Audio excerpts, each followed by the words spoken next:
گپ دیکھیں فضائل قرآن میں. میں صرف 2-3 نمونے آپ کے سامنے پیش کروں گا. صفحہ نمبر 45 اور 44 اور 45 کے اندر حضرت زکریا صاحب نے قرآن کے تعلق سے کتنی گپ چھوڑی ہے, اس کو بھی دیکھیں آپ.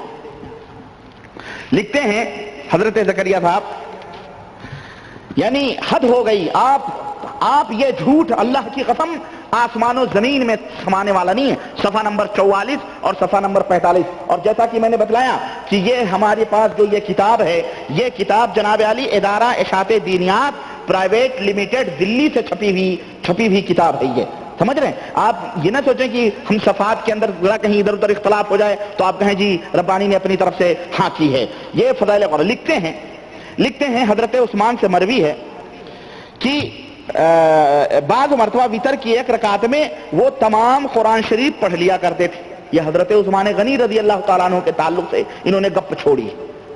ہرگز نہیں. صحابہ کرام, اللہ کے رسول صلی اللہ علیہ وسلم نے فرمایا جو 3 دن سے کم میں قرآن کو ختم کرے وہ قرآن کو سمجھتا ہی نہیں. یعنی بعض علماء محدثین نے تو حرام قرار دیا ہے کہ کوئی آدمی 3 دن سے کم میں قرآن کو ختم کرے, لیکن یہ دیکھیں 3 دن نہیں, یہ دیکھیں آپ. لکھتے ہیں کہ حضرت عبداللہ ابن زبیر ایک رات میں تمام قرآن شریف پورا فرما لیا کرتے تھے. یہ نمبر 3, سعید بن جبیر نے 2 رکعت میں کعبے کے اندر تمام قرآن شریف پڑھا.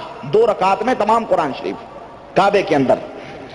ثابت بنانی دن رات میں ایک قرآن شریف ختم کرتے تھے. یہ تو خیر کوئی بات نہیں, اور آگے آئیں دیکھیں. اور اسی طرح ابو حرہ بھی, شیخ ابو حنائی کہتے ہیں کہ میں نے ایک رات میں 2 کلام مجید پورے کیے.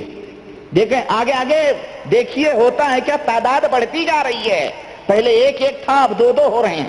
کیا 2 کلام مجید پورے, اور تیسرے میں سے 10 پارے, یعنی 2.25 پارے ایک رات میں انہوں نے پڑھے. اور اگر چاہتا تو تیسرا بھی پورا کر لیتا. صالح بن کیسان جب حج کو گئے تو راستے میں اکثر ایک رات میں 2 کلام مجید پورے کرتے تھے. راستے میں 2 کلام مجید پورے کرتے تھے. منصور بن زادان صلاۃ الضحیٰ میں, اب آگے بڑھیں, چاشت کی نماز میں 1 کلام مجید پڑھتے تھے, اور دوسرا ظہر سے عصر تک پورا کرتے تھے. اللہ اکبر. کتنے تھے؟ ظہر سے عصر کے بیچ میں کتنا ٹائم رہتا ہے؟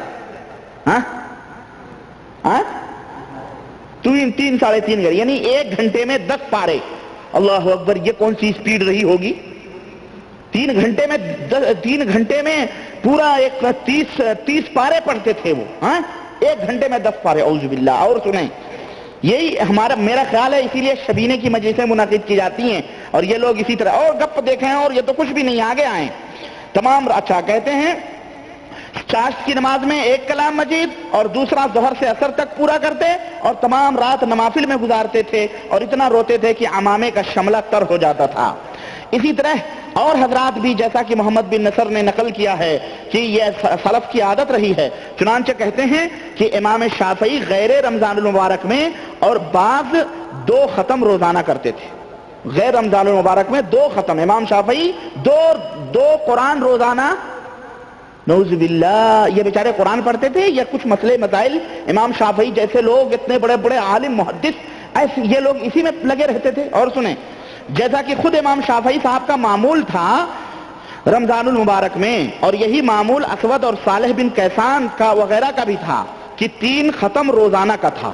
3 ختم, ابھی تک 2 تھا نا, اب 3 ختم, یعنی 3 قرآن روزانہ پڑھتے تھے. اللہ اکبر. اور سنیں, چنانچہ سلیم بن عطر جو بڑے تابعین میں شمار کیے جاتے ہیں, حضرت عمر کے زمانے میں فتح مصر میں شریک تھے, اور حضرت معاویہ نے قصص کا امیر ان کو بنایا تھا. ان کا معمول تھا کہ ہر رات میں 3 ختم قرآن شریف کرتے تھے. ہر رات میں 3 ختم قرآن شریف کرتے تھے. کہتے ہیں ابن القاتب کا معمول تھا, یہ ابن القاتب کون, اللہ بہتر جانے. ابن القاتب کا معمول تھا کہ دن رات میں 8 قرآن شریف روزانہ پڑھتے تھے.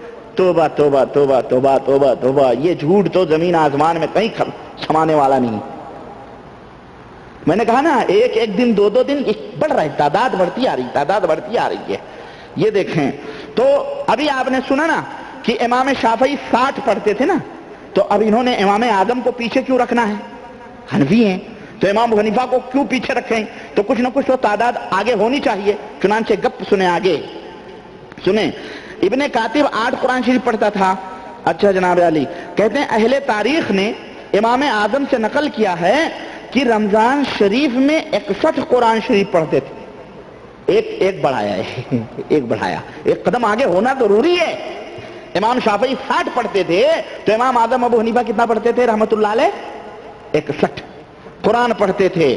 ہاں، ایک دن کا اور ایک رات کا اور ایک تمام رمضان شریف میں تراویح کا. اوہو، تراویح بھی ہوتی تھی اور رات میں بھی. اللہ اکبر. یہ گپ یہ دیکھ رہے ہیں آپ، یہ جھوٹ نہیں ہے.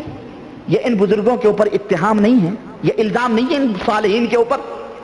میرے بھائی، میرے تبلیغی بھائیوں، آپ سے میری درخواست ہے کہ اگر میری باتوں پہ یقین نہ آئے تو کسی حافظ انجن کو بٹھاؤ اور اس سے کہو کہ 24 گھنٹے میں وہ 8 قرآن شریف ختم کر کے تم کو دے دے، یا آپ خود ہی تجربہ کرو، یا حضرت زکریا صاحب سے کہہ دو کہ حضرت آپ تو بڑے بھاری ولی اللہ ہیں، فخر الاماثل، زبدۃ الاماثل، یا جو بھی دیوبندی عالم ہے اس سے کہو حضرت آپ 1 ختم کر کے بتا دو، 2 ختم کر کے بتا دو. چلو، 1 کا تو خیر کوئی شمار ہی نہیں، 1 کی تو 1 پڑھنے والوں 2 پڑھنے والوں تو خیر کوئی شمار ہی نہیں.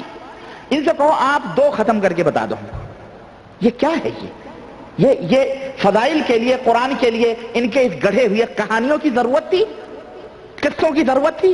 ارے لوگوں کو راغب کرنا تھا تو نبی کریم صلی اللہ علیہ وسلم کی پیاری پیاری صحیح حدیثیں ہی کافی. اور ایک مومن بندے کے لیے اللہ کے کلام سے بڑھ کر کے اور کسی کے کلام کی ضرورت نہیں. اگر اس کے اندر، دل کے اندر ایمان ہے تو اللہ کا کلام نرم کرنے کے لیے کافی ہے. نبی کریم صلی اللہ علیہ وسلم کا کلام نرم اور دل کو موم کرنے کے لیے کافی ہے. اور جس کو اللہ اور اس کے رسول کے کلام سے ہدایت نہ مل سکی، دنیا کے کسی کے کلام سے اسے ہدایت مل سکتی؟ ہرگز نہیں مل سکتی. جو اللہ اور اس کے رسول کے کلام کے اوپر جس کا دل نہ پگھلے، اسے ان قصے اور کہانیوں سے تم اس کا دل پگھلانا چاہتے ہو؟ کیا کرنا چاہتے ہو؟ یہ گپ، یہ جھوٹ زمین اور آسمان میں کہاں سمانے والا ہے؟ اور چھوڑیں آپ اس کو. اس طرح کی اور بھی بہت ساری باتیں ہیں. آئیے اب میں ذرا فضائل